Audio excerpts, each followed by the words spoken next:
Hello, welcome to the Book Coven YouTube. My name is Chelsea, and today we wanted to do a little budget witchcraft video for you. Sometimes you want to do a spell and you just don't want to go out and get anything, right? So hopefully everything that we're going to show you today is stuff that you have in your house, or stuff that you can obtain really easily, either at the grocery store or something like that. So this video is going to have two parts. First is going to be the pet protection jar. The second part, Lillian is going to take you through a scrying spell.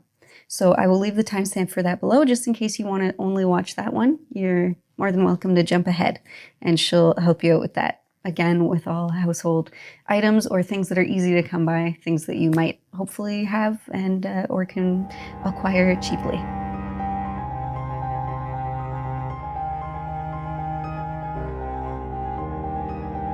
So first up, I'm going to do a little pet health and protection spell jar. It's going to be in this tiny little jar here. This jar I just got from Dollarama. It came in a pack of 3 or 4, so I think that's your best bet.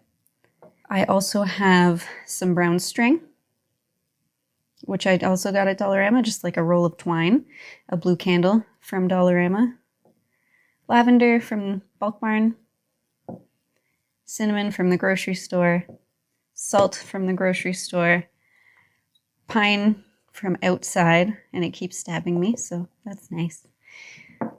And we're going to use a little bit of fur from your furry friend. And just so we don't make a mess, I've got a little funnel here. And today I'm drinking a wine that we used for Clown in a Cornfield called Petit Petit. It's actually very good. We drink it chilled because we're like that. So yeah, I'm going to get started with the pet protection jar.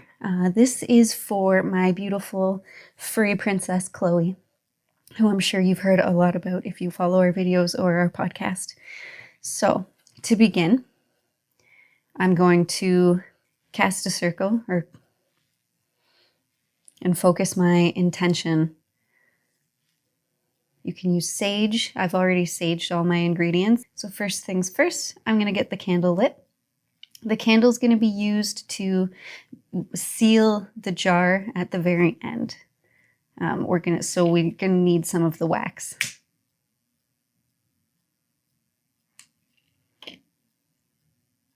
So we'll set that aside. And let's begin with our ingredients. So I'm going to start with salt. This is for purification.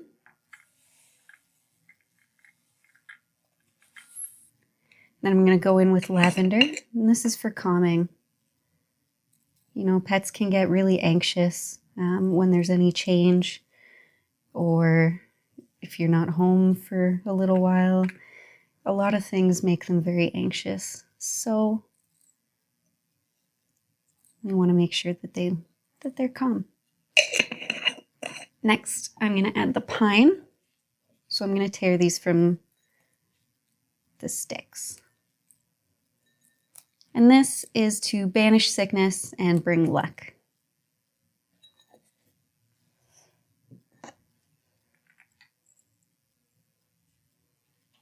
So far, this is what we have for our jar. Next, we're going to add the cinnamon. And the cinnamon is for health.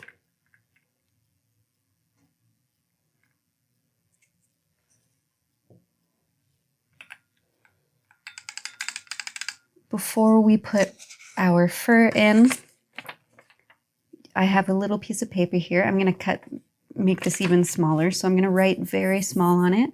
You can either write your intentions, you can write a little poem or rhyme, or you can simply just write your pet's name and the words health, love, protection, luck, and we'll stick that in the jar.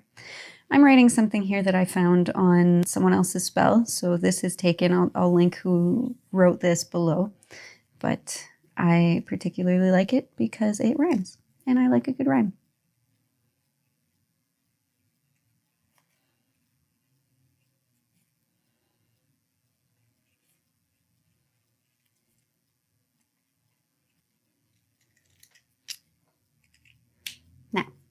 I've written that little bit here. I'll just remove the excess paper so that we have enough room. And I want to bring protection, so I'm folding inward and rotating clockwise. Folding towards me, rotating clockwise, folding towards me, rotating clockwise. Perfect. And then we toss that in. And now we've got our intentions. And of course, we want to tie everything to our lovely pet. So I took a bit of fur from her brush. I brushed her earlier, and I'm sticking that in there to tie it all into Chloe. So then you want to seal it. This thread or rope, this is twine from the dollar store. You can just use sewing thread if that works for you.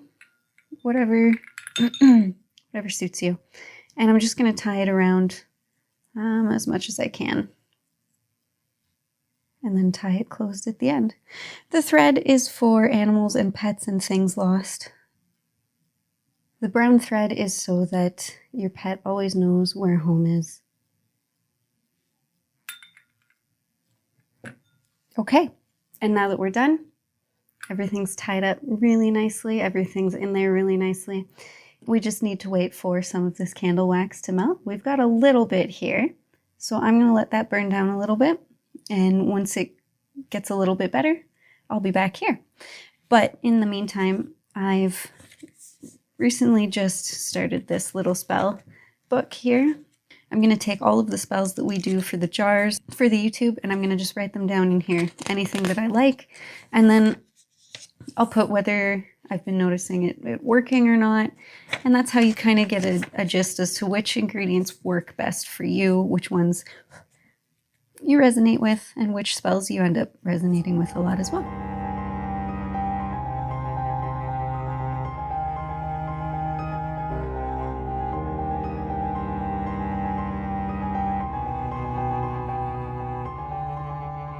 And there you have the pet spell protection jar. So we're going to move on to Lillian's scrying spell. Let's see what she's got for us. Hey guys, today I'm going to be doing a love scrying spell from the spell book for new witches by Ambrosia Hawthorne. This is the first scrying spell I've done, not too familiar with it, so I don't know how successful this one will be, but it's a new moon, I'm curious, so let's go. So you don't need much for this spell, which is why it's so great.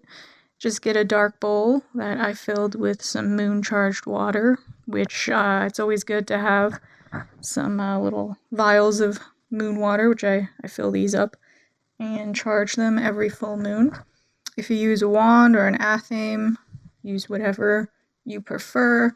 A red candle, a purple candle, pen and paper for keeping track of what you see. And I've added a self-love spell jar that I made and a protection spell jar and some crystals that would go with the spell, which you don't need, but always good to have. I have a rose quartz crystal, an amethyst, and that big boy over there, which enhances psychic energy. So let's get going with the spell. All you really have to do for this is cleanse your space however you feel like cleansing your space. Fill a bowl, a dark bowl, with moon-charged water, and then as you're lighting your purple and red candles, think about what you want to see. This is a love-specific scrying spell, so I was just thinking of what messages I need for the year ahead as far as romance goes. Not entirely sure what I saw. Again, it's the first time doing it, but I enjoyed it. Thank you so much for watching. I hope you were able to learn something new today, and I hope you can take this into your practice and grow a little bit. We're growing every day that we try these new spells. Sometimes they're new for us and we're sharing them with you, and we really appreciate you watching them and growing with us in the community. So tell us what you did, what you liked, what you didn't like, and hopefully we can help you out with some more spells in the future. But check us out on Instagram at the.book.coven, And please let us know what you'd like to see in the future. We're more than happy to make some videos a little more catered to you. But anyways, stay excellent.